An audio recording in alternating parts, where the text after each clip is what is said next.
Okay, Aaron. So this time, for today, for this week's presentations, we have two papers, and those two papers are more towards the software engineering research.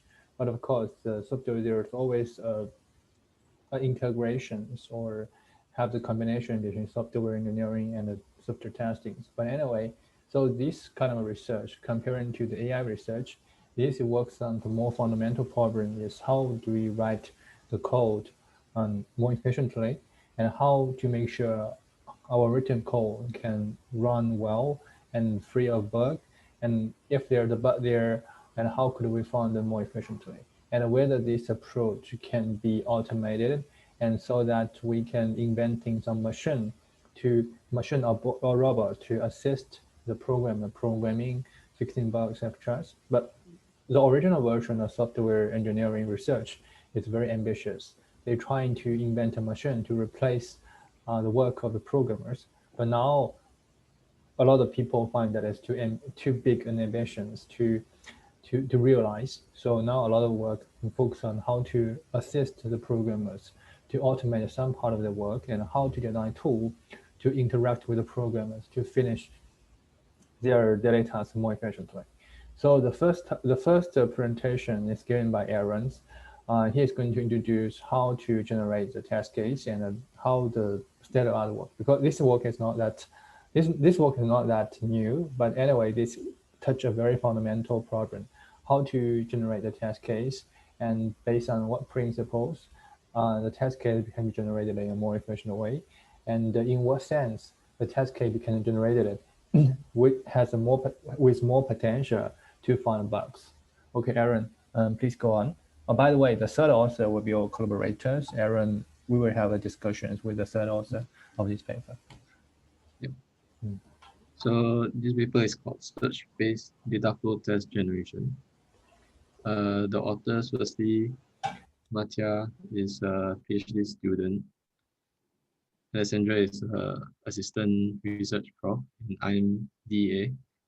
And the third author, as you mentioned, is Gordon Fraser, CS prof in University of Passau. So an overview of this paper. So test generation in any software is often driven by a coverage criteria. And usually this criteria is based on structural program entities. So for example, you can have like statement coverage, or the more common one is the branch coverage. So actually another possible criteria is the data flow criteria. So this criteria, it focuses on data flow interactions within or across methods. And the reason for using this criteria is because if a value is computed in one statement and it is used in another statement, then it is necessary to exercise the path between these two statements. And by doing so, we might be able to review any potential back computations in this executed path. However, data flow criteria is rarely used in. Yeah, so I have a comment here. So here is the basic idea of the software testing. So software testing is actually a very fundamental courses in many universities. And so given a piece of programs, we're going to automatically generate different cases to cover different scenarios of programs. As long as one specific scenarios will be covered and find the expected result is the real result or the output is different from the expected output. So we found a bug. But the problem here is that the people or the researchers and the programmers or even some professors became very hard to define what is the scenario during the program execution. So here it is a very hard question to answer. Usually we using branch coverage. I think Xiangling once did some work there. So how do you also Aaron is very good at branch coverage now. So the idea is that given the program is actually is a CFG or a graph. This graph actually indicates what step we need to do first and what step we need to do next. And if we finish these steps and there's supposed to be a loop and then going back to the original step. Now here, a very naive or a very well accepted way to define the scenario is a branch. So if we go from one branch, that means if the people were, if we go in the graph, if it goes to a different branch or go to different paths, that means we have gone through, the program execution have gone through a different scenario. So that is very necessary true, but sometimes it will miss the case. So the idea, so based on this idea, they have different criteria of coverage. We have branch coverage, we have path coverage. So the path coverage means that given the programs, we need to cover every path of the graph so that each path will represent one scenarios of the program execution. Now this paper looks into a very different perspective, and we're saying that giving a control flow, the data flow. So during the graph, we'll find that sometimes the data flow, how the data propagate along the graph is still a very important scenarios for us to investigate. So just what error means that giving a value or a variables is used in one statement, it's computed. You mean this one should be defined, right? Yeah, like assign the value. Sorry, here is defined. So just as Aaron mentioned that giving one variables is defined in one statement, and maybe in this statement, and another, and then this variable is used in another, maybe this step one, step two. So in this case, despite these two, maybe there's another, for example, there's another case. So this variable is v1. v1 is defined. Let me use another class. Suppose v1 is defined here and used here, and the v2 is defined on maybe here and used here. So we believe that they are actually gone through different. They're actually gone through. They're actually gone through show the different scenarios. So we think they show different scenarios here. Let me think whether I can raise a better example here. Branch coverage. Let me think about it. And there's a simple example later. Okay, you have raised a better example. So I would like to raise an example to distinguish how the branch coverage differ from the data coverage. You have example later, right? It's just an example of the. Yeah, I would like to raise examples and how the control flow coverage is different from the data flow coverage. Can you provide such examples? For example, if we're using branch coverage on, for example, we're using branch coverage, it becomes or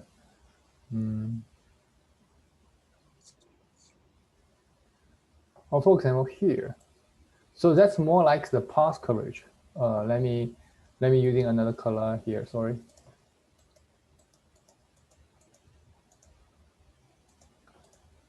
So here, I'm not sure. So Aaron, you can correct me if I'm wrong. So suppose a variable is defined here, I'm using red, and this variable is used here, right? So you can see in this graph, that means that we have to generate execution paths to go through these paths to make sure, that this data flow can be covered. Right? So if we're using branch coverage, we may not cover these scenarios.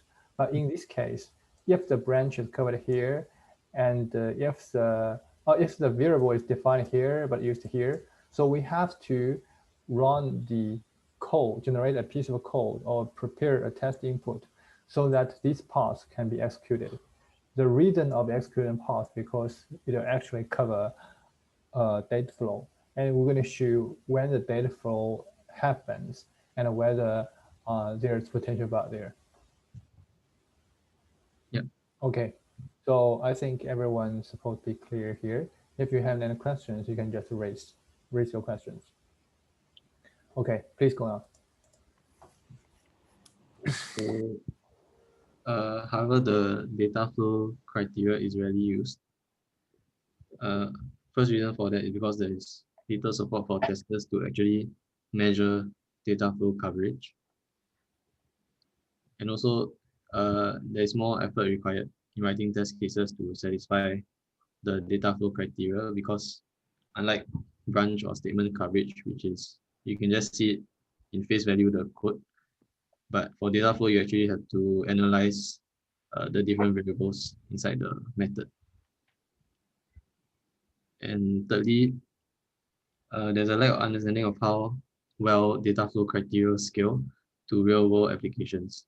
So unlike branch coverage, data flow criteria will actually generate more test objectives to cover, which we do not really know how well it scales compared to branch. So this paper presents a search-based technique to generate unit tests using the data flow criteria. A small question here. So does this paper mentioned whether the data flow can find more bugs, or it just simply provide a proof of data flow coverage? Uh, they, there's one research question about the fault detection. Okay.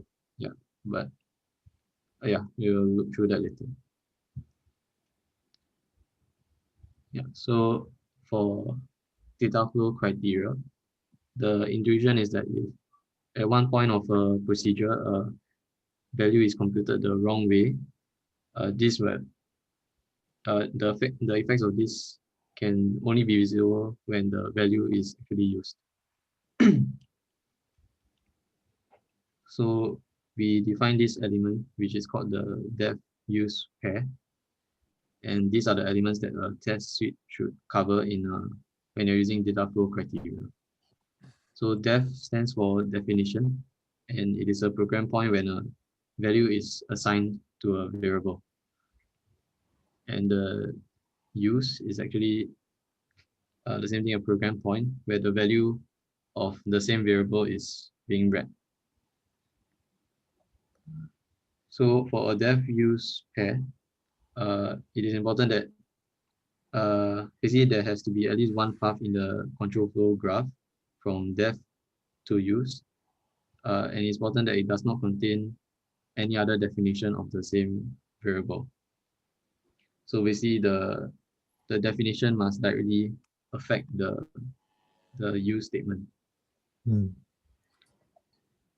So um, so this paper uses this all dev use coverage criterion, which basically means that the test suite should cover each dev use pair at least once. So it's basically the same as like the branch coverage criterion, where you want to cover each branch at least once. So this is an example class, and there's two methods here. So actually there are they define three different types of dev use pairs. One is the intra method. Basically inside the dev use pairs are inside the method. So both the definition and the use statement they are inside the same method. So for example, in this make coffee method, uh, this variable can make coffee, the boolean variable. It is defined in line 7 and also defined in line 9, because they are assigned a variable. They are assigned a value. Mm. So one pair is from line 7 to 10. Basically because line 7 is assigned true, and then line 10 it reads that value. And secondly, another pair is from line 9 to line 10, because line 9 the variable is assigned false, and line 10 it reads that variable. So another uh, another type of diffuse pair is the inter method. where basically the definition and the use statement of the same variable are in different methods. This one, they did not provide any example. Maybe can you create a small example to showing these intermethod defining spheres? Um, In a paper, there's an example, right? yeah. Yeah. So this more like the global. So for now, so here we give it a price, right? This price is actually in Java. It is initialized as 0. Suppose this price is used here. So there is supposed to be a day flows here in this way. So that means somehow we need to cover uh, giving the whole program from the perspective of whole programs. We need to find we need to find a way to initialize the copy machines and execute these statement. Yeah. So here, uh, maybe I have a question, but this is still open questions. Do you think which kind of the day flow is more important? The inter method flow or the intra method flow to discover the bug?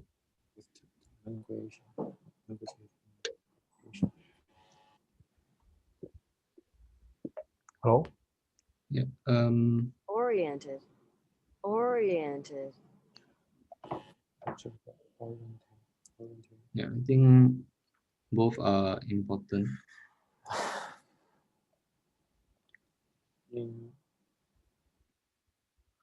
Both are important.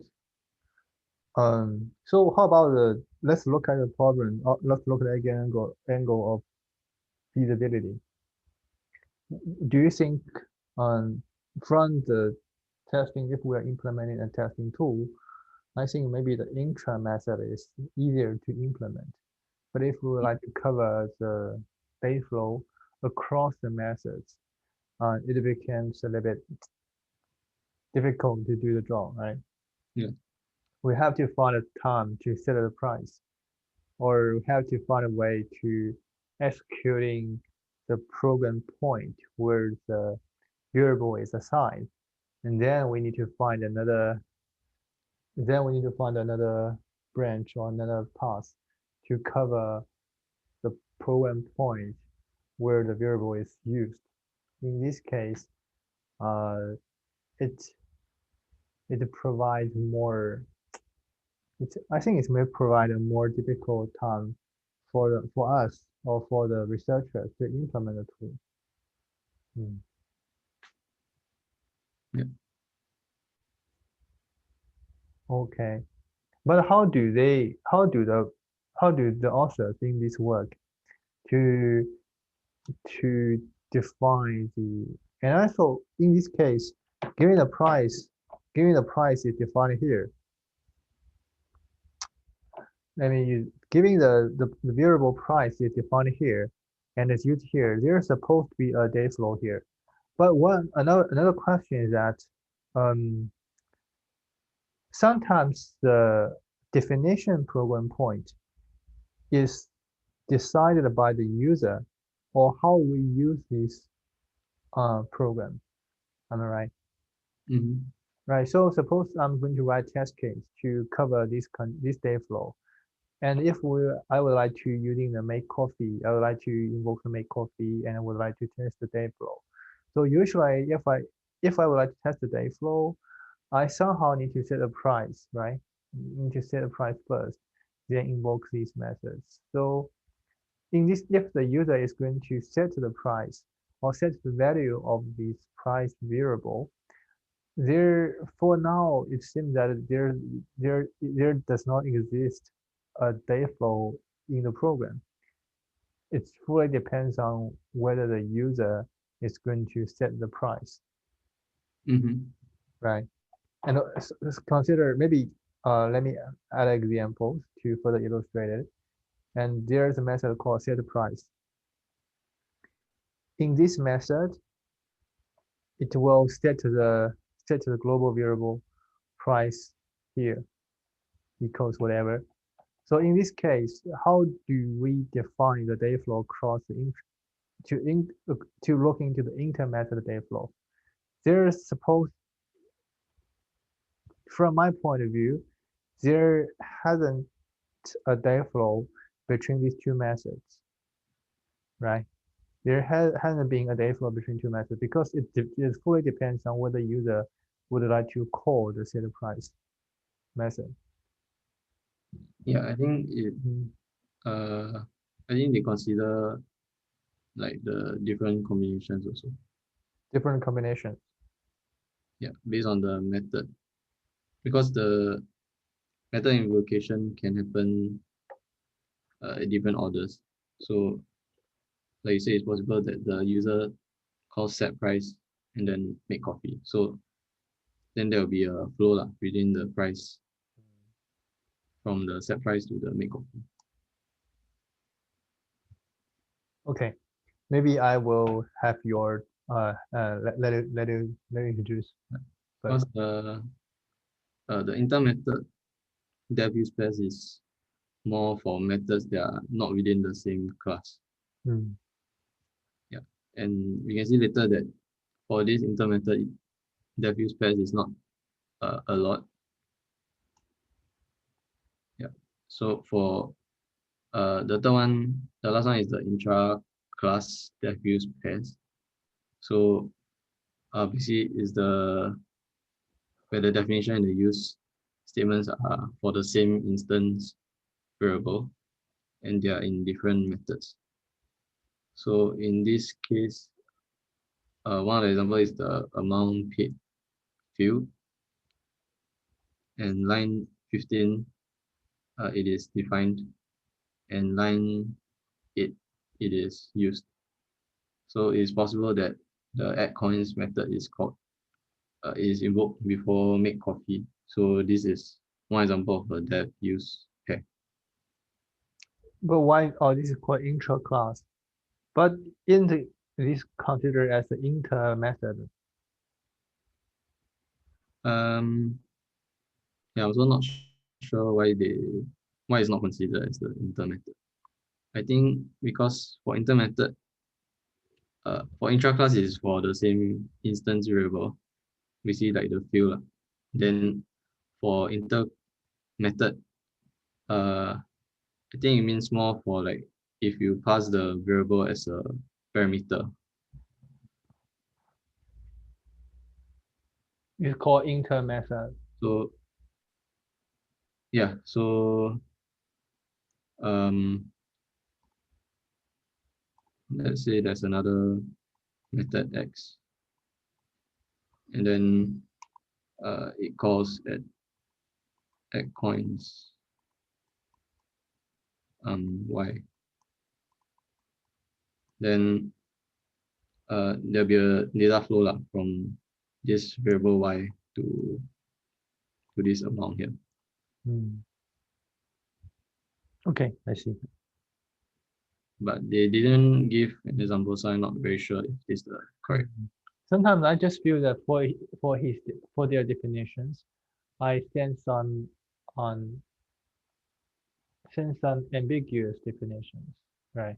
So I think your clarification is very good. You're showing that the core graph may be considered as the core graph issue is more considered as the inter methods, but for the other independent methods, giving the data flow existed in multiple methods, but they do not have a core graph relationship, is more considered as the intra-class, right? Yeah. And for inter method, it may also consider as inter-class definition, inter-class flow.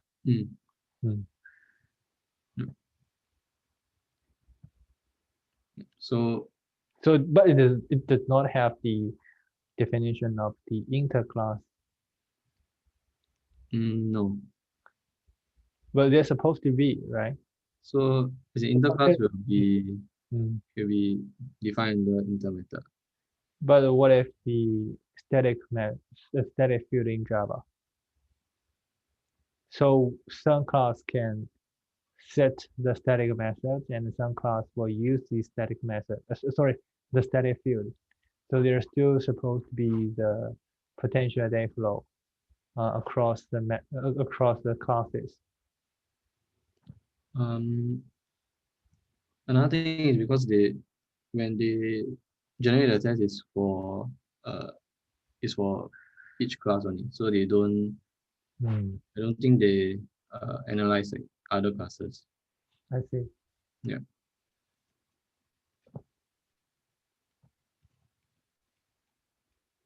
So just a short background on search-based software testing. So SPST is used to automate test generation, and usually they use search algorithms such as genetic algorithms.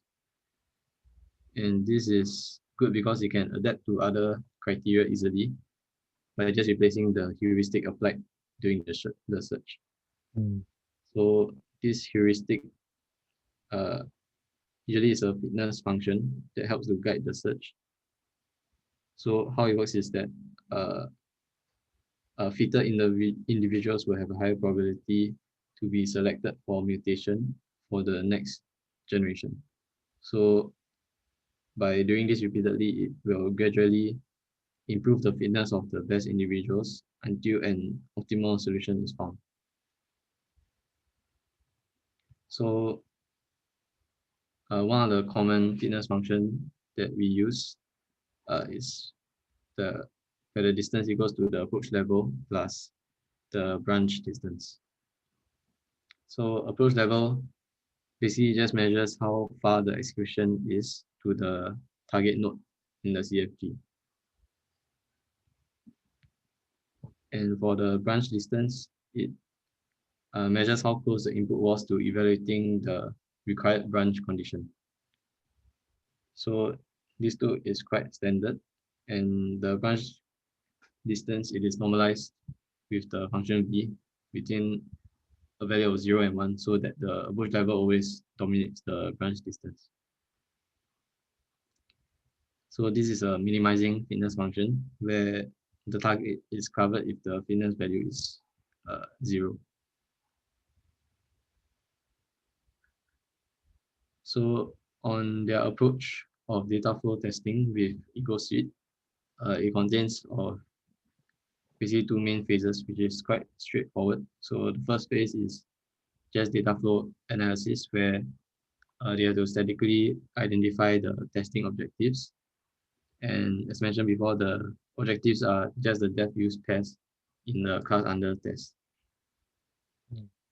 And after identifying the objectives, they can generate the test cases to cover these depth use pairs. Wait, maybe I can leave examples. I have questions here to ask.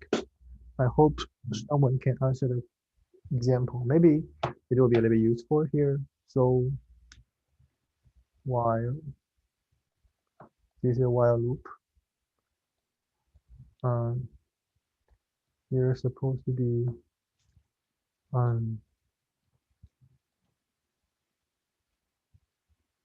a equal to 10.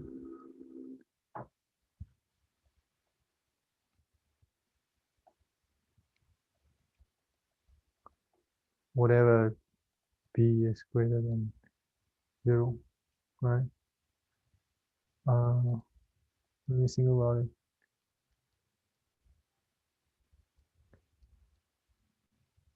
So here, maybe I have a question of, can someone point out the data flow in this program?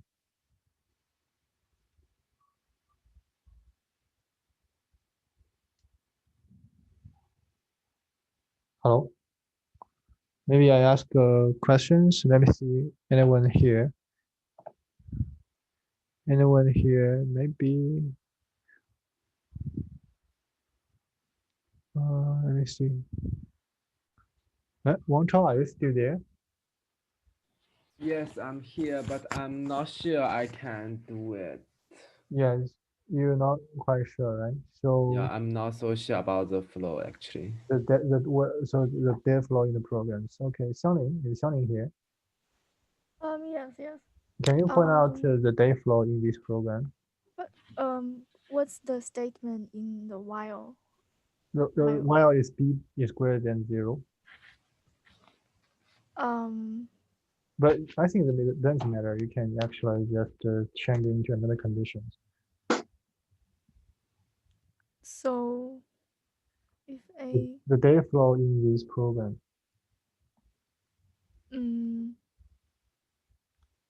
Is it like the control flow?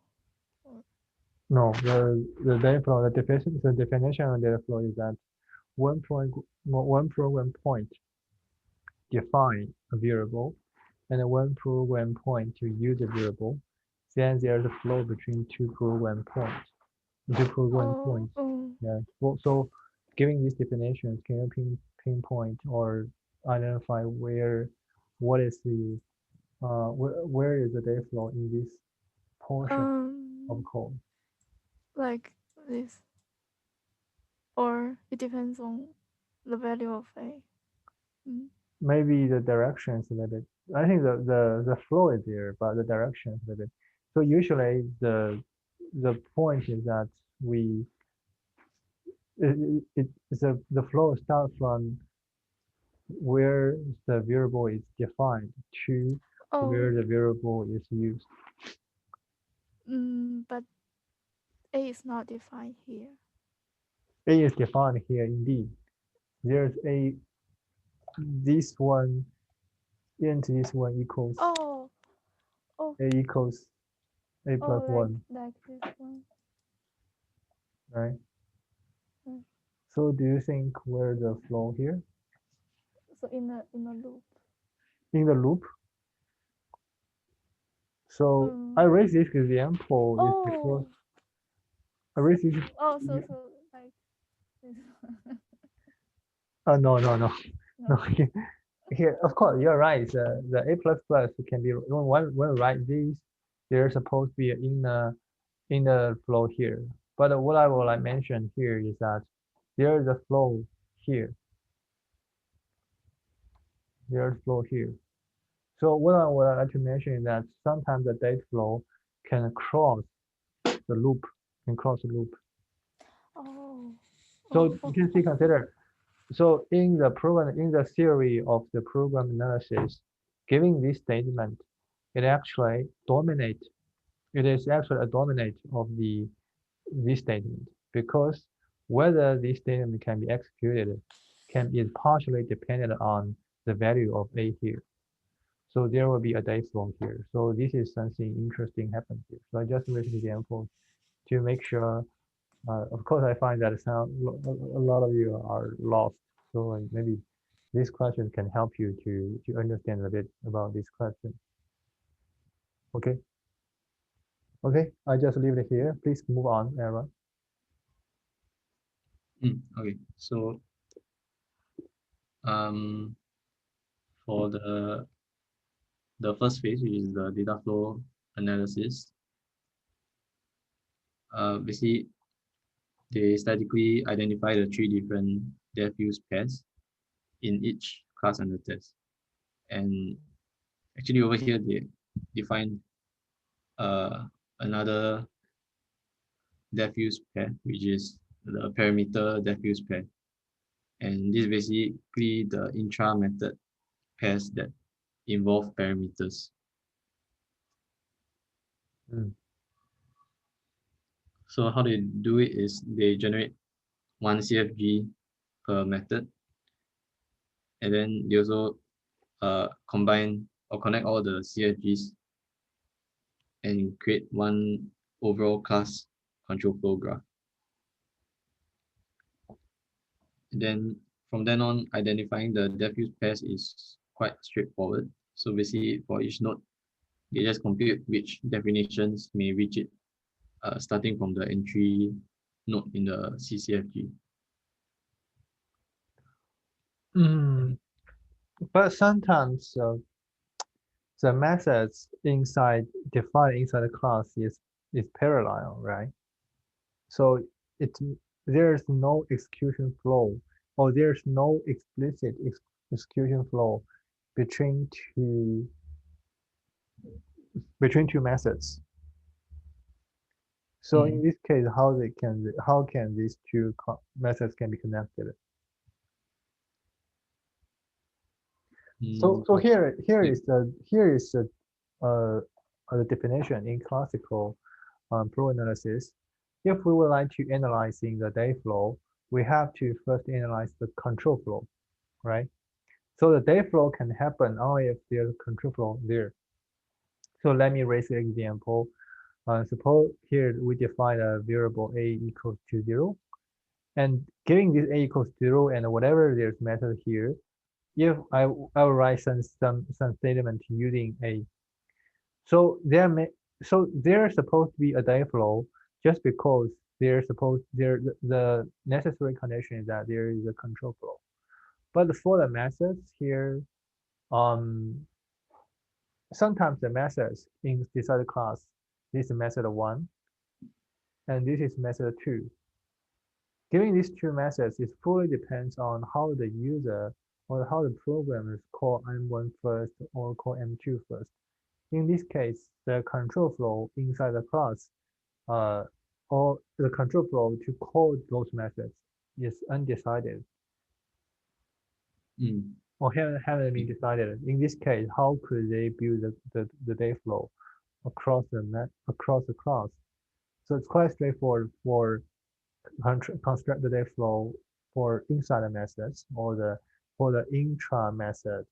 And as according to the definitions, if the methods call another methods, we also can apply the inter methods. We can just inline the methods, one method into another, as long as the former is called by the letter. However, if it's for the intra class, the methods defined are parallel, or there's no explicit control flow there. In this case, how could they derive the potential data flow there? Do you know the? I don't think they mentioned it. So yeah, I'm not very sure how they did that also. Maybe they can do the conservative. As long as there's a potential data flow, they consider the null. Okay, keep going on. I just raised these questions. Yep. So yeah, whenever they find a diffuse pair, it is added to the test sheet objective to cover. So how they cover the diffuse pairs? So diffuse pairs can be represented as a node-to-node fitness function. So because the optimization, it first aims to reach the first node, which is the definition node, and after reaching it, can then reach the second node, which is the use node. So if you can reach these two nodes, then it's considered as you covered the diffuse pair. So actually they can use the same fitness function, which is the node distance equals to approach level plus branch distance. But there are two issues with simply applying this fitness function.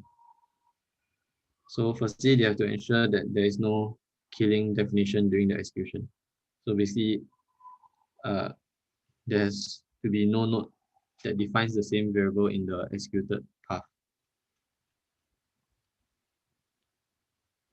And the second issue is that there can be several instances of the class under test at any time.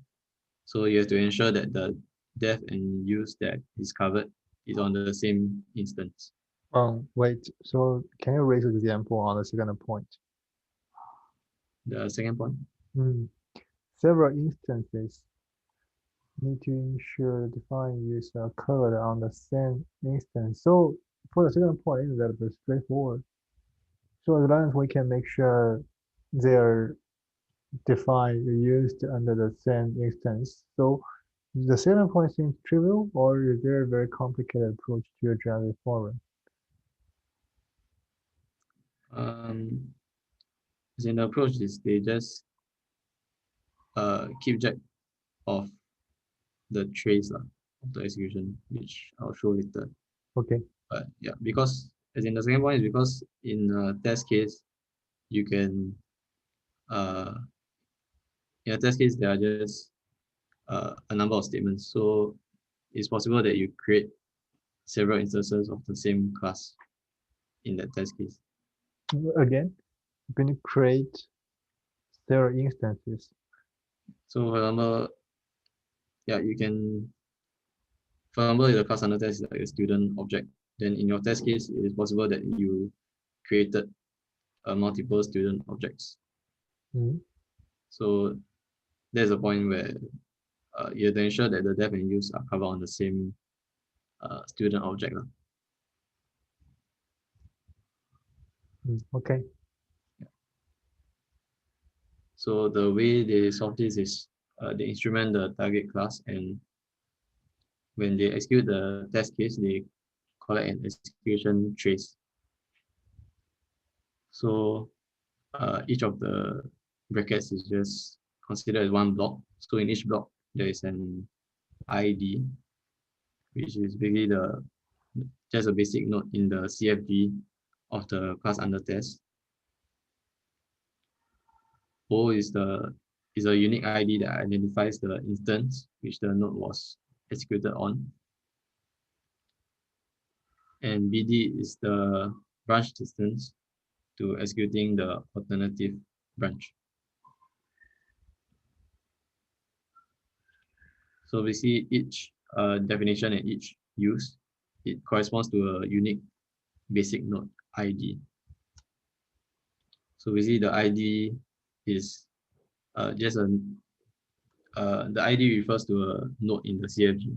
So similarly, a definition and a use node is also a node in the CFG. So yeah, you see they correspond to each other. They also capture the branch distance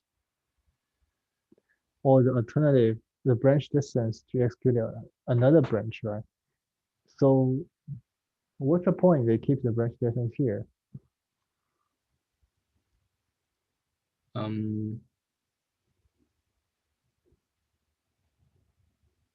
As in, cause when you're executing the test case, so for example, you reach. And what if this branch? What if this step or this basic node does not have alternative branch? In this case, they didn't say what happens, but I'm assuming it's just 0. Zero. The branch distance is 0. Yeah, because there's no branch for the node. Okay, let's have a check of. Please go on, and we together check how these branch distance is used later. Yeah. So just now definition, def dt is just the set of positions in the sequence trace. For which the basic blocks include definition D. And same thing for use. Obviously, it's just the positions where the basic blocks include the use node. Oh wait, so here define D means T is trace, right? Yeah. Or sequence. T is trace. Mm. T is actually mean the trace. Point The test include the test.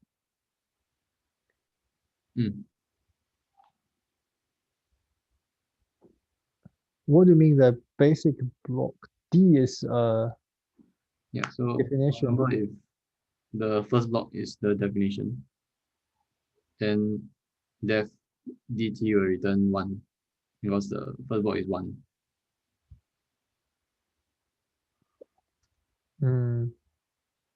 Okay, the positions in sequence. The sequence is not a test case. It's not a sequence of test. It's not a sequence of statements. It's a sequence of the nodes. So the sequence is actually means to trace. Yeah. The def function only returns the position of the definitions, or returns all the positions in the all the definition positions in the trace.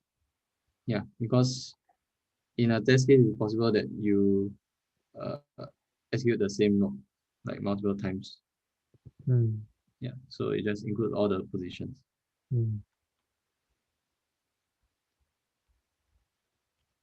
And it's the same for the use. Okay, please go on. So for the trace, so the distance to reaching a definition node D is calculated using the standard fitness function. So the approach level is the minimal distance between the basic block in the trace and the basic block containing the definition D in the CFG. Will you please provide examples? You know, also here very dry and just here. Yes. Okay, yeah. So they didn't give an example, but maybe I can try with my understanding. So this is the CFG.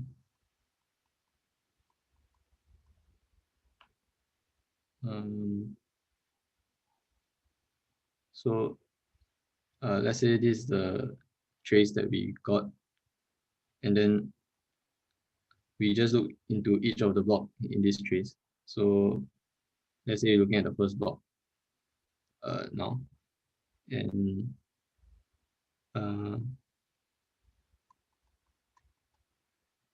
let's say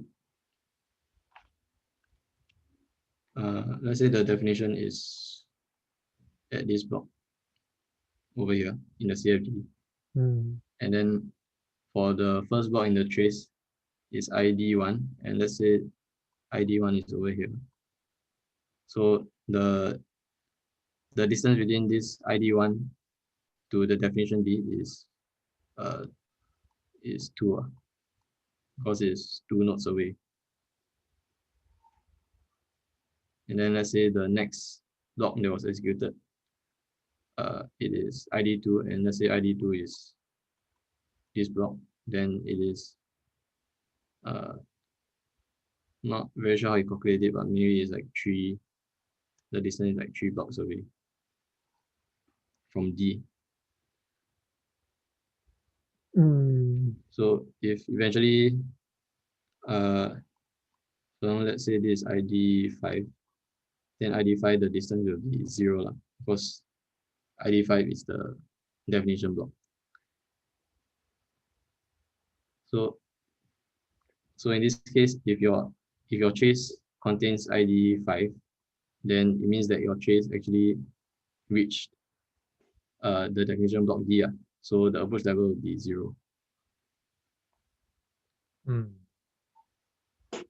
CFG, so here.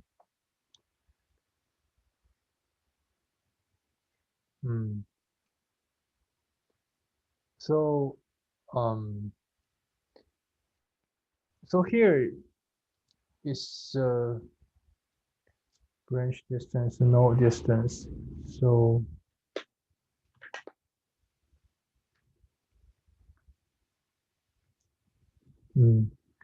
so essentially it's just looking to how the test case is away from the branch, or it's just a branch distance between a test case and the branch containing a definition. Sorry, can you say again? So it is essentially just a traditional branch distance of a test case and a branch containing the definition. Yeah, correct. Okay. Yeah. So that's for the approach level, and yeah, the branch distance will just take the value BG for the corresponding block. Yeah, so like I said, if the definition D has been reached in the trace, then the node distance will be 0 by definition.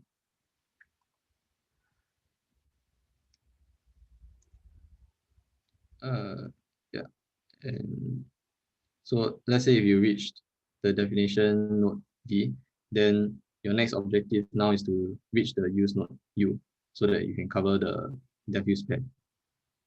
So the distance to reaching the use node U, you require using a subtrace of the execution trace, for which the definition is active. So,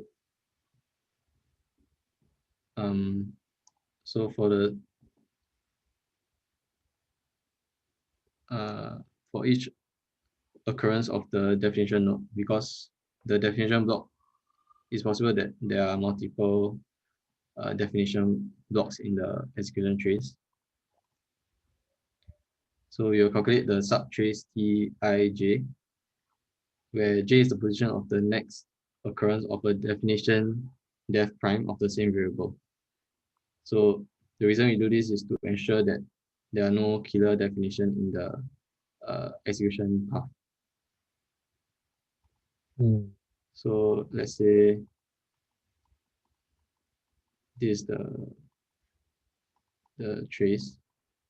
So let's say this is a definition node that that defines the variable car, and then there's another block here which is also a definition node that defines the variable bar as well. Then in this case, you just take the subtrace of this, so we ignore the rest of the trace. So the reason for that is because since this second node, it defines the same variable, then we do not care about other blocks already, because this block will be a killer node. If that case, we should not remove these two. We should remove these two, because this one is going to kill this one. The kill relation is here. Oh, yeah, as in because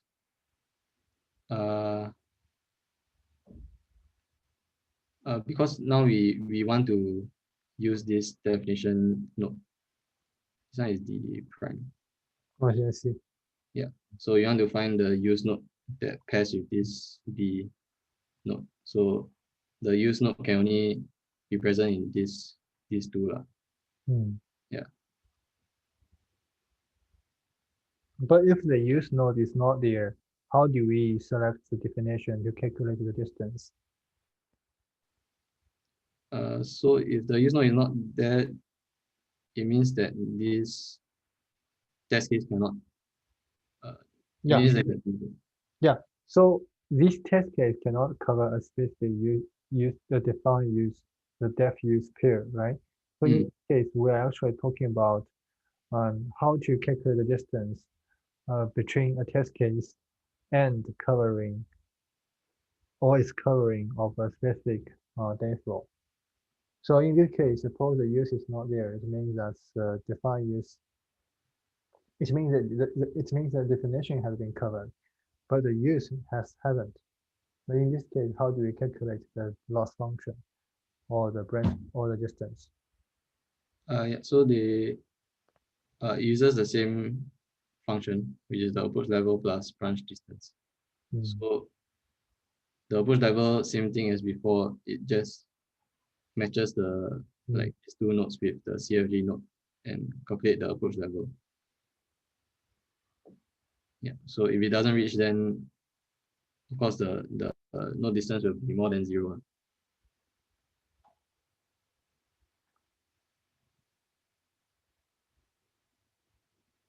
Okay, so but here the definitions, which definition do we need to use? Because there are two definitions here, right? So let me use another color. If we use the definition here or here, and how do we select the value about the distance? Right. So for now, giving this trace, it means that for giving a definition, the def use pair, let's say def use, right? Actually, def and use are two instructions. Am I right? Yeah. Yeah. So for now, if we have a trace here, in the trace we observe that this def instruction is covered twice, but this use instruction has never been covered. And in this case, how we of course we need to start evaluating as long as we start a definitions, and if we can cover this use, then our goal is done, or our goal has been achieved. So, but we have two definitions. The definition have been covered twice. In this case, how do we select the one to keep improve upon? I mean, like the first definition is the one that we want to cover, right? But the D prime is a different definition statement. No, it should be, okay, I see. So this definition is another different definition. Yeah, but I see, okay. But even if it's the same definition, it still kills the. I agree. But in this case, how do we select the one to improve upon? It does it for each occurrence. Right? Yeah. So if there are multiple definition nodes which are the same, which is the target definition that you want to cover, then it does it. It does this calculation for each of them, and then it uses the minimum. Okay, I see. Yeah.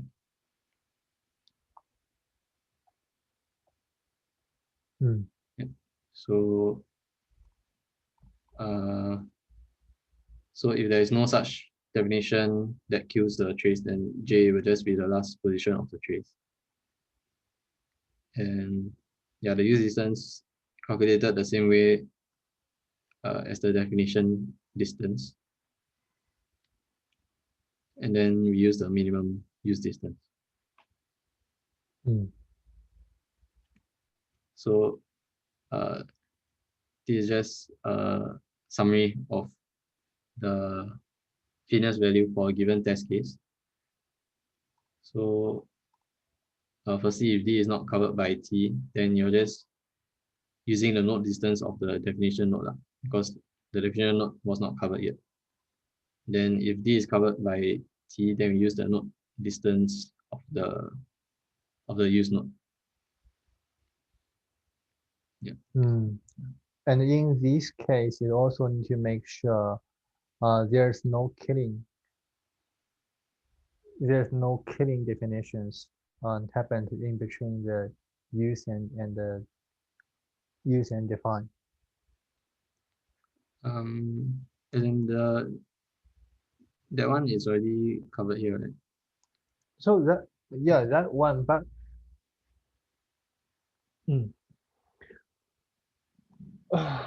but that one. Would please go back to the next slide.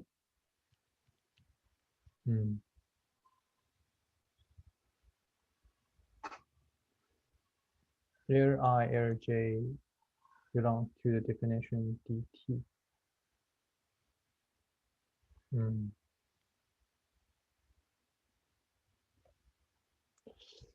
Somehow, sorry, I have somehow a little bit puzzled. Now, what does this V mean?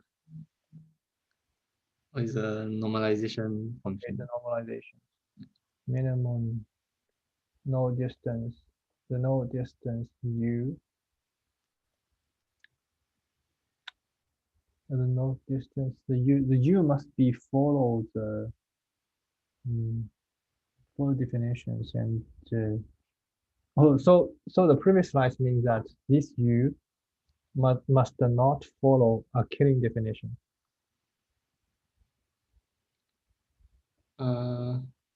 Yeah, correct. So that's all. So the only reason we keep a trace is just because we would like to avoid the killing definition being excluded. Yeah. Okay, keep going on. So for the experiment setup, they implemented on Evo suite with the SF100 projects. Use the default parameters with 2 minutes time out, and they average 10 runs per class or configuration. So they compared 3 different criterion, which is diffuse coverage, branch coverage, and also weak mutation. And this one they didn't really explain. So basically weak mutation testing, what it does is it mutates parts of the source code, and then they check if the generated test cases can detect this mutation. And by definition, a mutant is just a mutated source code. So for the first research question is how many diffuse pairs ISSRE can identify. And we can see in the first row, the average number of diffuse pairs that you can find is about 90, which is about triple number of branches found. That for each class, right? Each class has 30 branches. Yeah. And for the total, it's also about 3 times. So the mutant is defined. The mutant is defined again a test case, right? Sorry. The mutant, how the mutant is going to we randomly mutate a test case to kill a test case. So how do we statically calculate the mutants here? Yeah, this part I'm also not very sure because they didn't really explain about the mutation testing. But from what I researched is that it's just like a coverage technique. So they mutate the source code. Yeah, I understand. That's the part of the definition of mutation testing. Yeah, and they maybe you can neglect this. Let's keep going on. Yeah, and then you can see that the inter-method pairs, there are quite little because they only consider the inter-method pairs within the same class. Okay. And how many of the diffuse pairs can ISSRE cover? So using a different criterion, they measure the coverage that you can get. And you can see for when you use a diffuse criterion, the coverage they can get for using the diffuse coverage is 54%. Compared to using a branch coverage, using a branch criterion, the branch coverage is 56%. So it is slightly lower, but it is comparable.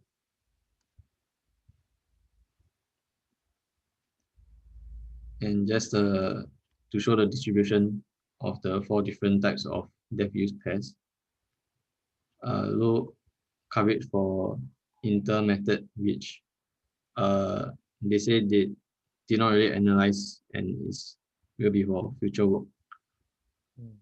But anyway, the number of inter-method diffuse pairs is already quite little, so it does not really matter much in this experiment. And also from this graph, so basically it is comparing the achieved coverage for each per class. So for example, you can see like there's a quite a strong correlation here. So basically, if the class have low coverage using branch coverage, it also has low coverage using the diffuse coverage. And if it's high for branch, it's also high for the diffuse. And same for the weak mutation. Yeah, so if a class is well tested by branch or mutation, it will also be well tested by diffuse. And the third question is Another thing they did is by doing the whole test suite generation instead of individual test objective. So whether or not this is beneficial, you can see that the whole test suite generation is better than the individual one. Well, wait, how do they define better? So the coverage is higher by 2%, and using for what this What coverage? The data flow coverage. Yeah. Okay. the diffuse pair coverage. And the fourth question, how does the computational complexity of the fitness function affect the search? So because diffuse or data flow analysis, it requires quite a lot of instrumentation. So obviously there'll be some overhead compared to branch coverage. So in this case, this table shows the number of executed statements of the how many statements are executed for the class under test. So you can see that the number of statements executed is much lower than the branch coverage.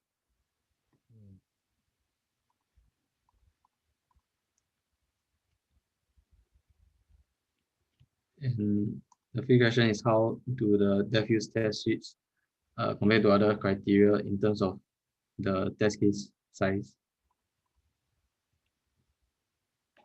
So mostly it's not a very big difference, but on average, the diffuse coverage leads to longer tests. So the first column test is the number of test cases in a test suite, and the length is the number of statements in one test case. So you can see the diffuse test, the test case length, the total test suite length is higher than the branch. Comparable, but still comparable. Yeah. But weak mutation leads to more tests, slightly more. And lastly, they compare the fault detection ability. So this one, they used mutation analysis as a proxy measurement. So they measure the mutation score in terms of the mutants produced. So this mutation score is the ratio of detected to undetected mutants. So a mutant is killed or detected if there exists an assertion in the test case that distinguishes the execution of the original versus the mutant. So from my understanding, basically they mutate the source code and then they check if the generated test cases can actually detect these mutations or these mutants. Yeah. So if the test case can detect more mutants, it means that the test case is more robust. And in this case, it means that it can detect more faults.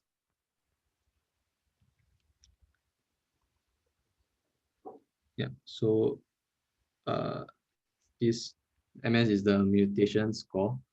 So you can see that diffuse coverage, the mutation score is in between branch and weak mutation. But they claim that the weak mutation will have a better score as the test suites are already optimized towards the same mutant used to measure the mutation score. Yeah, from this. So the conclusion, how does the defined use coverage compare to the branch coverage? Yeah, so in this case, the score is better, 0.16. Or better, and is better with the statistical significance. Yeah. So for these three columns is basically for each class, like you can see that for 2,600 classes, the diffuse coverage performs better. But still worse than the weak mutation. So I have just a quick Google the weak mutation. It's a just special kind of a mutation testing. So if it is the mutation, if we would like to apply mutation testings, we have to prepare a set of the test cases, right? So suppose according to definition of mutation testings, we suppose to have 100, suppose a set of test cases and a program P. And then we mutate the program P to a mutant P prime. We would like to make sure the given test case, well, the outcome of the test case will be changed, or right. So in this case, why the weak mutations will be, so if we put weak mutation into comparison, or it will serve as a baseline, it means that the weak mutation takes the same input and output, and generate the same output, or the same type of output with the diffuse coverage and the branch coverage, right? That means the weak mutation can generate tests. Yeah. All right. So the question is that how can weak mutation generate test cases? From my understanding, is basically they're using the same SBSD approach. So using the same search algorithm, but basically the weak mutation just changes the heuristics or the fitness function. I understand, but how can weak mutation generate tests? And also, the comparison here is not only the comparison between two approach, it's almost like the comparison between two criteria, right? So we have a defined data flow criteria, a data flow coverage criteria, and a branch coverage criteria. Then I said, if we follow the same logic, the weak mutation is still another criteria. Yeah. Right? So if it is criteria, it is a mutation testing. So conventionally, weak mutation generate a mutant. Weak mutation is going to evaluate a set of test cases, the quality of a set of test cases. And the branch coverage and the diffuse coverage is going to evaluate the quality of the program. So they're comparing the apple with orange.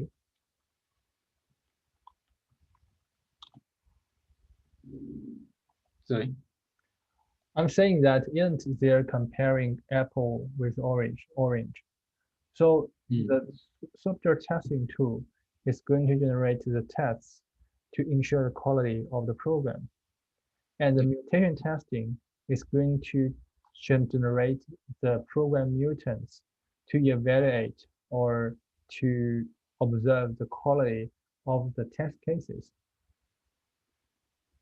So they are actually two very different things. And if we put them into the same table, they compare apple with orange. Yeah, I'm so not very sure because they didn't really explain much about this weak mutation. Okay. Okay, keep going on. If you do not answer, let's keep going on. Yeah, I think that's it. So in conclusion, data flow testing produces more coverage goals and generates more test cases than similar criteria such as the branch coverage. And also the mutation analysis suggests that diffuse test suites have a better fault detection ability than branch coverage. And you can see that it's using the same time limit, diffuse coverage is also practically applicable. It can serve as a viable alternative or supplement to branch coverage. Yeah, that's it for this paper presentation. Yeah, I think the technique is good. And this paper is not a top tier conference, it's not published in top tier conference. And I think it does not address some fundamental problems. of course, it mentioned that it actually have a better mutation score, but itself failed to answer what kind of bug or what kind of bug can data flow analysis find where the branch coverage cannot find, and whether this kind of bug is very important. So it's better we have this kind of evaluation so that we can further saying that the data flow testing is important. I checked a few papers and they somehow mention data flow, especially for the flooding technique.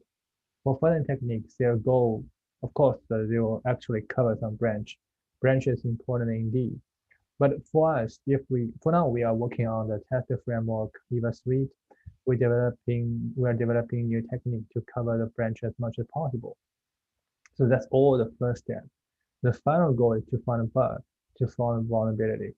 So we will also need to reflect on, and sometimes I have a retrospective to think whether we need to cover every branch, or whether it is worthwhile for us to generate test case to cover each branch, and which branch is more important. So when we have this kind of the view or intentions, we can make something more impactful and more significant. Okay, I think it's good you present them, and some of the metric design, like the branch distance or the SBST measurement, the SBST measurement of data flow, it is interesting. And also, EVA Suite and Golden Fraser, they work on the data flows, provide a huge facility to play around the code implementation and allow us to do a more convenient program analysis. That's all very good. Okay, thanks, Aaron. Let's move on to the next speaker. Xuezhi, are you ready? Yes, I'm ready. Okay, please share your slide. I think you have some background voice. Can you clean them or whatever? Please go on. Oh, my environment is noisy, right? Yeah. Okay, good afternoon, everyone. Today, my presentation will introduce a paper named Watcher in-situ failure diagnosis, which is published in OOPSLA 2020. OOPSLA is an annual ACM research conference covering topics related to object-oriented programming system, languages, and applications. In any particular PSLA meeting, 25 to 55% are developers, and is that really true? In OOPSLA, yeah, percent are developers. It's from Wiki. It's from Wikipedia. Okay, maybe it's Wikipedia. Okay, you can keep going on. Let me confirm the information sources. In total, this paper is related to programming system and language. Firstly, I would like to introduce all authors of this paper. The first one is Liu Hongyu. He is a PhD from Purdue University. His research interests are program analysis, system reliability and security, and system performance. The second place is Sam Silverstone. He is a PhD from University of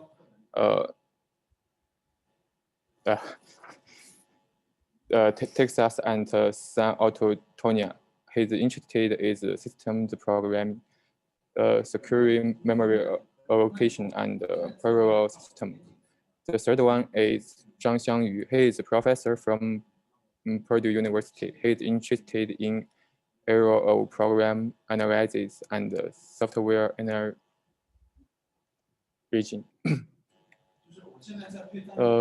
Then the next one is Huang Jian. He is assistant professor from University of Illinois and Xianbing. His research interested are computer systems, including memory storage systems, operating systems, and system architecture. The last one is Liu Tongbing. He is also assistant professor from University from Massachusetts Merced. He is interested in software reliability and system security, and so on. Yeah, so this is actually automated debugging work. I think the third author, Prof. Zhang Qiangyu, will actually, I think is one of the leading authors. I think the first two are the physics and his supervision. Okay, please go on. Okay. Uh, so now we start the main content. Software is developed to help users work. Before the software enters the production phase, developers will conduct a lot of testing, but it's practically impossible to expunge all bugs of large software via testing, especially for concurrency bugs. Therefore, bugs inevitably escape the in-house testing phase and knock into production phase, which may cause system crash, program hunts, and security breaches. Based on existing studies, software failures have led to 1.7 trillion financial losses. So the picture on right shows the Firefox browser crashing in use. When a software crash occurs, the developer needs the user to provide some info to find and fix this error. However, users may be unwilling to send the crash reports, resulting in errors that can be found and fixed. Yeah, so therefore, it is difficult for developers to collect enough information about errors. Even if the user sends a crash report, the bugs in production are difficult to reproduce locally. Software developers are usually not able to assess the production environment, which limits their capability of diagnosis. Some recent research attempt based on memory core jump and execution required to solve this problem, but it may cause privacy issues. For the example, this picture is a browser. If a browser crashed after user just logged in an account, the core jump may make account name and password. So this paper presents a neural diagnosis system named Watcher. They can pinpoint root cause of program failures within a folding process.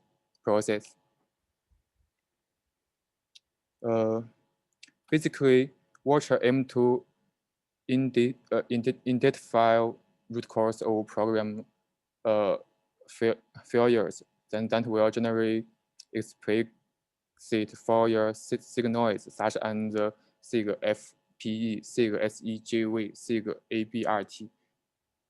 The following signals are generated when a serious program error is detected by operating system or computer itself. In general, all of these signals are indications that your program is seriously broken in some way. For the example, SIG means signals, and the remaining characters represent the type of failure, such as SIG FPE. This is a floating point exception, covers all arithmetic errors, including division by zero and overflow. And SIG SEGV means segmentation variation. It is a signal sent by the kernel to a process when the system has detected the process was attempting to access a memory address that does not belong to it. In my mind, it sounds like a heap overflow. The last one indicates an error detected by the program itself and reported by calling abort. So all in all, Watcher aims to identify root cause of program failures. But the question is, what is the root cause? There is an example. For this case, we assume the program crashes and run L3 because y equals 0. 应该也没有人。I think I think I can answer the question for you here. The reason is that the configure may not be, the configure is false instead of true, which causing an assertion failure on L3, right? May L2 and L3 are root cause candidates, but the paper given the definition to answer this question. The root cause is a write instruction in crash execution, where concurring the word uses write operation will prevent the forward from occurring. So Watcher will report the bug instruction and L2 and the root cause instead of instruction setting config flag to be true. So this is a philosophical problem. So we think this is the root cause. Okay, that's acceptable. Yeah, so but note that Watcher reports buggy instructions, not actual run of code. But sometimes it's very hard to say this is the root cause. And suppose they have write instructions, which writes illegal values. And for example, L2, y is written into 0 because, wait, so if y is equal to 0, okay. Okay, in your example, the execution of L2 is the root cause, right? Yeah. But maybe the real root cause is that the configure has not been set. According to the program specifications, we always need or sometimes need the configure to be true, right? Or it is possible that we are missing some assignment of y. Maybe L1, L2 are all correct, and we need to add another statement, or like y is equal to 1. We miss writing this explanation, or we miss writing this statement, so that L3 have an assertion failure. So I think this identifies so much about this definition from my point of view. Of course, that is philosophical questions, and what is root cause is always been an arguable point. Yeah. Maybe you can keep going on. It is the people core idea that last write in current word you write to a memory unity. So they given the definition 1. Okay, you can please go on. The picture shows assembly code obtained by decomposing binary instruction. So we use assembly code to represent instruction. So Watcher will report this line to as the root cause, which set y equals 0. The paper further define following instruction and the following condition in definition 2. The following instruction is the instruction that a crash actually happened at. In this picture, the one 690 is the following instruction. While the following condition is the value of memory unit or a register that makes program crash. In this example, the following condition is y equals 0. And so here, The fading. Will you please which instruction is the fading instruction? Fading instruction here 就是last line, the last line. The last line. Okay. Yeah. So note that the relationship between fading instruction and fading condition is not straightforward, which highly depends on type of forward and the type of following instruction.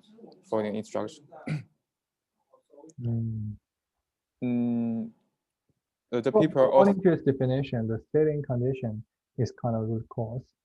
Is that true? Fading condition is the root cause. No. The fading condition is what triggers the fading instruction. So if you look into the assembly code, the exception happens here, right? The exception happens here. Yeah. And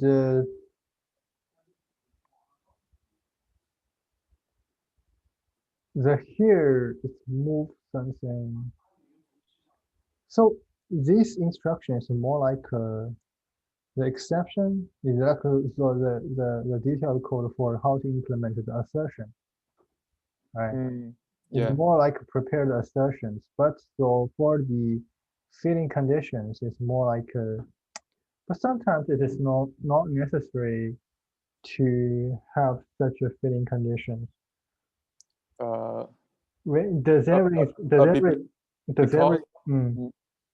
Because the people need to track the folding register, so it needs from the fading condition. Yes, I understand you have to track the failing conditions, the failing conditions here, but I'm still going to track the root cause, the failing conditions and the failing instructions. I will talk about discuss this content. We'll keep going on.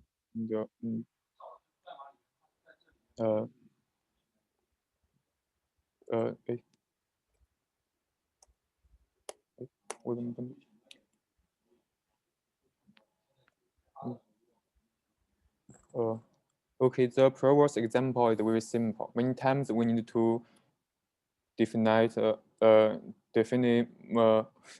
multiple root cause levels. We assume that program crash and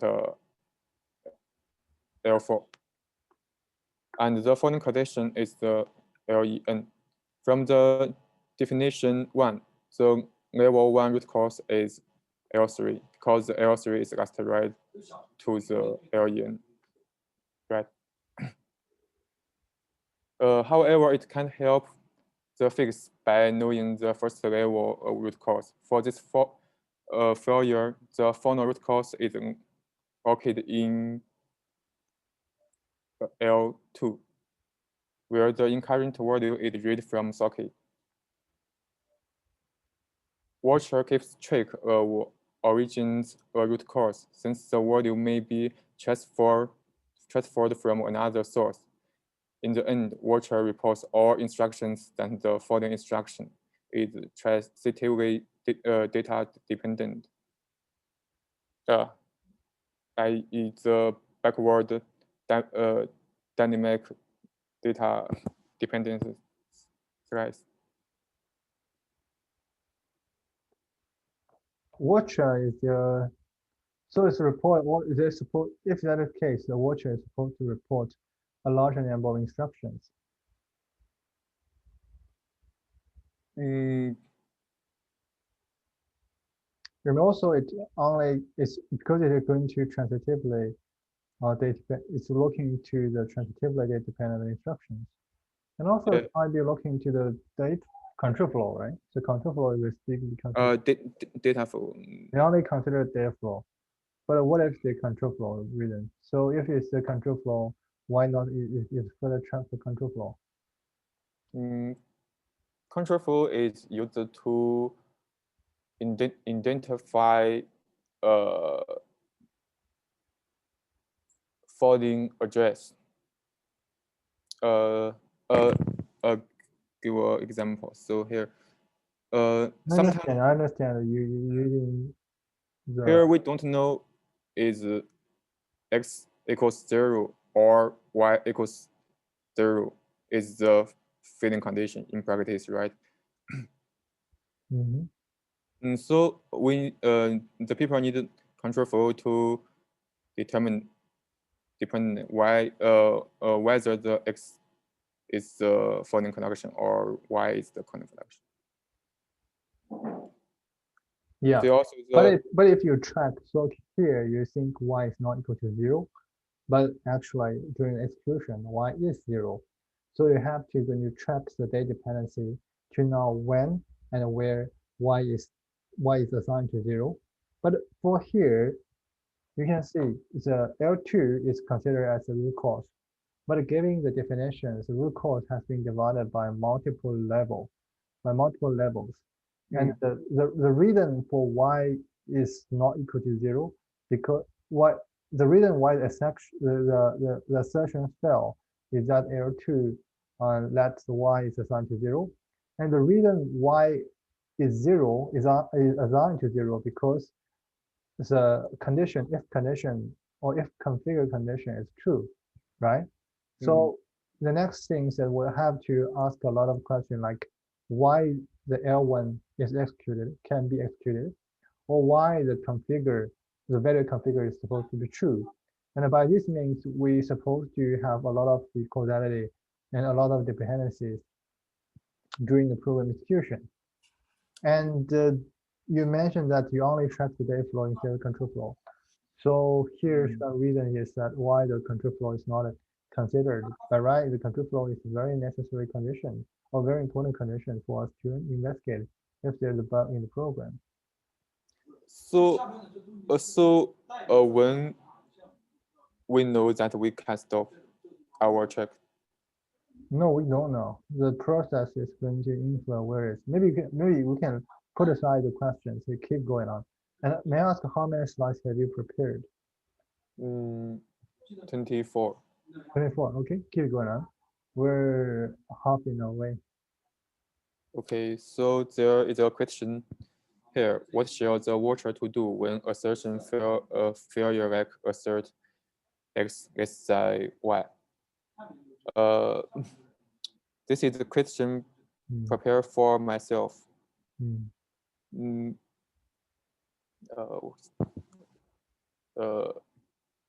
can ask me.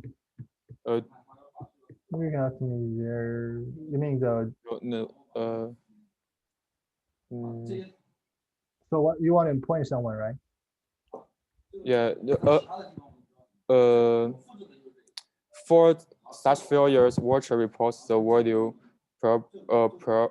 propagation chain for the both values for the variables, both variables, waiting programmer to confirm the root cause with the semantics of program.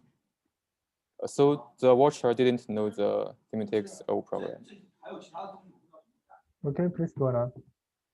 Yeah, here is a question 3, how to determine whether x equals 0 or y equals 0 is a failure condition. But I will not answer this question directly, and we will start a specific process watcher with question 3. Basically, watcher employs motor execution to identify the root cause gradually with the combination of binary analyze and hardware debugging points. Overall, watcher includes multiple components and shown in the figure. Watcher performs the live recording during the normal executions, and the forward diagnosis is invoked on demand when the failure or trap monitoring unit detects the failure signal. Inside the signal header, watcher performs the failure specific and state aware analyze to decide the next step. typically, it first identifies the following instruction, and then identifies the following condition with the assistant of binary analyze and debugging points. With the following condition information, it further determines the reliable memory unit. After identifying the following memory address, it further installs the watch point on the following memory address in order to collect all memory performance. As described above, watcher use must win and audio confirmation to run your unnecessary writes. If this still does not include all instructions, watcher further utilize the happen before relationship between motor threads to rule on necessary ones. In the end, watcher reports the audio propagation chain to the users to assign bug fix, which includes the root cause. For the first process in identifying following instructions and registered. For these two type errors, following context, it points to the following instruction. That means we can get the following connection from the following instruction. For this type errors, you could further analyze. Following context only points to the instruction that invokes abort or the assert, but not the reason of the abort or program abort. Keep going on. Here I give an example, which shows watcher records the order of memory reference before the analyze. So by the way, is that pictures you run yourself? No, this is the introduced video from the paper. Okay, sure.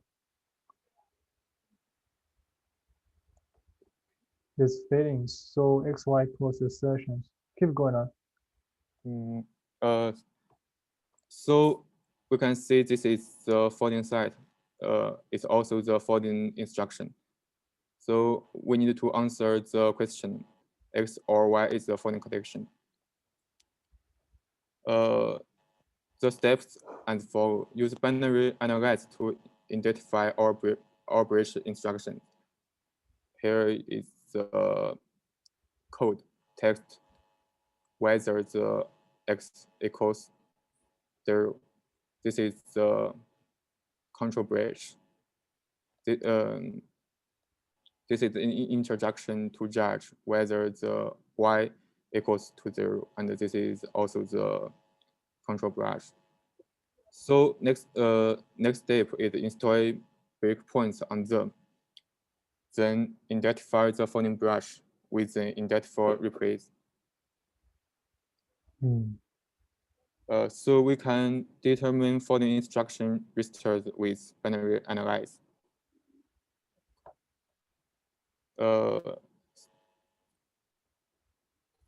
Such as here, the following register is not the following connection must be located in comparison instruction before the branch instruction. So this is the following connection here. Therefore, we can get the register EAX.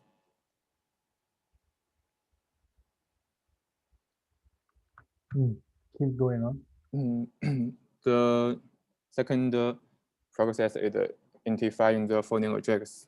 There is a rule in this process. If a register value is seasoned from a immediately value, such as the constant value, for example, y equals 0, the diagnosis will be stopped immediately, and the watcher reports this assessment instruction and the root cause. If a register value is from another register, watcher tends to check the new register instead. If a register value comes from multiple registers, then all of those registers should be checked afterward using the same procedure. In the value is from memory address, watcher starts to check the instruction that changes the memory unit and to the current value. If register value is coming from one input parameter or current function, watcher enters the core function and continues to check register assessment there with the same procedure. So there is an example. We know this line is the folding conduction and this is the folding register. So we can load so we can use the binary analyzer to identify all load instructions. For example, MOV. This is the instruction to load X value. To load X value from here to the EX register. So we can calculate the memory address 0x200B20. Okay.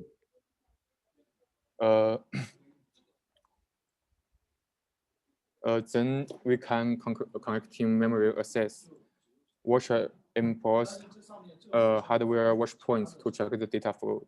By installing watch points on the following address before the re-execution, watcher captures all information of each memory write within re-executions, including the value after access, the thread information, and the calling context.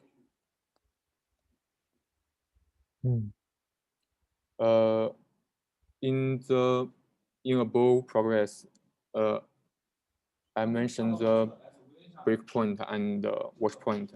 It is implement rely on instrumentation with hardware support.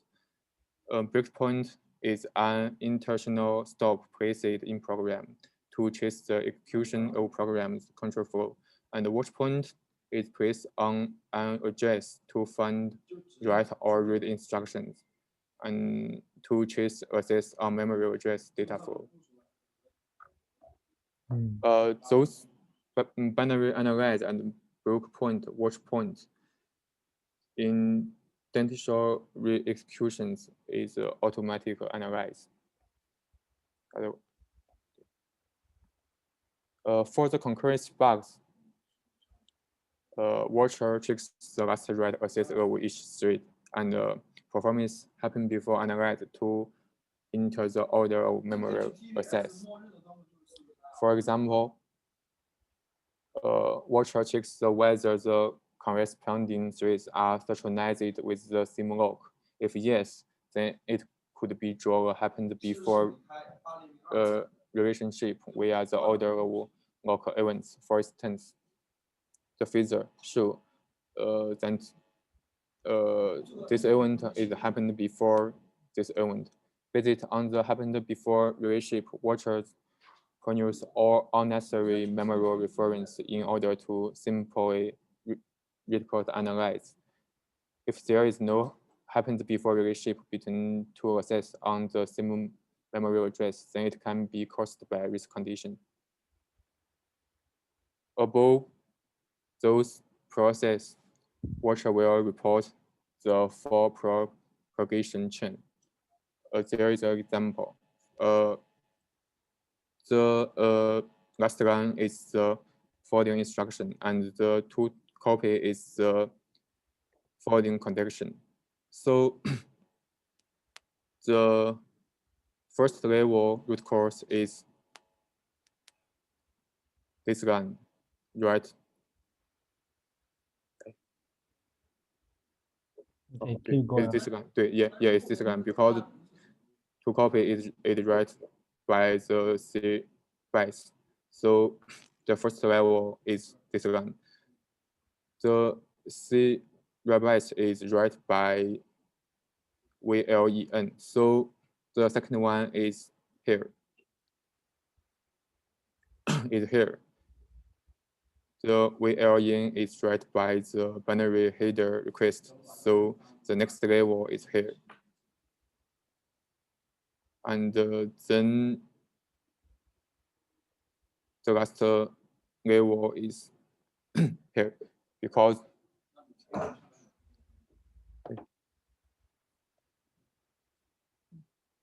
Okay, keep going on. Let's finish this talk soon. okay, this is the evolution for the watcher. This paper confirmed the watcher activeness with 24 bugs from 23 real-world programs, where there are feed with bug inputs. Therefore, their origin execution time is very short here. The time column of table.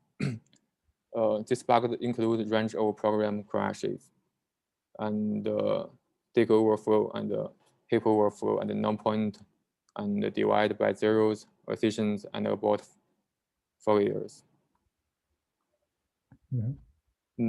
These bugs include 19 sequential bugs and 5 concurrency bugs, indicating that watcher is a general tool that could diagnose both concurrency and SQL bugs. It also shows that the total levels of diagnosed in level column and the number of variables they are reported in the VAR column, and the number of total instructions under the instruct. The total level indicates how many assessment a run module is passed from its root cause to crash site. Watcher reports multiple variables sometimes and shown in VAR. The return means the number of the program execution. In total, watcher only requires a short period time for the diagnose. Okay, this is the conclusion. The advantage for watcher is that watcher only reports the root cause to programmers, but not the primacy concern. And the watcher proposes a hybrid approach that combines identical replay debugging method and binary analyze and happened before analyze together to perform the Fourier diagnosis automatically.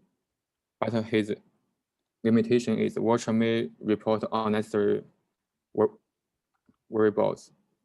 For example, assert x less than y, since it does not have concurrent semantics of programmers.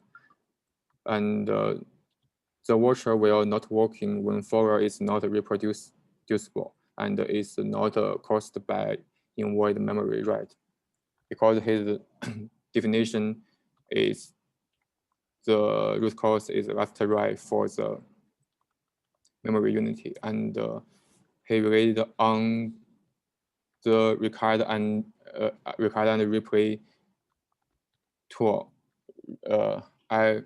Replayer. If Fourier is not can reproduce, the watcher will not work. That's all. Okay, thanks, Xuezhi. I have no much comments here, but maybe one problem is that the presentation is a little bit dry here. But anyway, I can capture the general framework of this work, and usually this work actually follows the same research direction of Professor Zhang Xiangyu. He usually is an expert in the trace, recordings, trace analysis, and he has applied his trace analysis approach in many binary scenarios, including this in-situation bug diagnosis work. I suggest that maybe in the future we can deploy our approach, maybe microbat in such a way. And I prefer the causality graph generated by the approach. Maybe in the future we can adopt this idea. Thanks, Xuezhi. I assume that there's no question for this work. And for next week, we'll still keep reporting about AI based approach. Okay, thanks everyone. Let's call it a day. Bye.